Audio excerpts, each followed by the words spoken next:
Жана сиздер айтып аткан Россия, Казакстан дотация боюнча алар деле бул жолдон кайтып атат азыр. Себеби ал туура эмес нерсе болуп калды. Россияныкы мисалы ушул дотацияны киргизгиче 500 миллиард болсо, азыр ошо дотация кылып атып 200 миллиардка түшүп калыптыр. Алар да биздин ушу жолду субсидировать эткенди тандап алып атат. Бул мамлекет министр, финансынын өкүлү да зам министр Мирлан туура түшүндүрүп кетсең болмок да депутаттарга.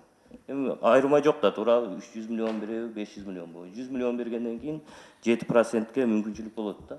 Бул биздин Кыргызстанда 70%тен ашык эл айыл чарбасы менен алектенет, айылда жашашат. Бул мамлекет тарабынан, өкмөт тарабынан, биз тарабынан кичине болсо дагы биздин элибизге жардам болуп эсептелет да. Біз 500 миллион, 3 миллиардтап, 2 миллиардтап ушу энергетика системасыга берип атпайбызбы? Бирок 20 жылдап кайтарылбай атат ушул акчасы. Мына энергетика министр финансынын өкүлү айтыңызчы, энергетика биз канча субсидировать эттик? Мына 5% суда канча миллиард карыз бар? Маалымат жок. Канча миллиардтаган карызы. Тарда 100% кайтарымдуу болуп атат.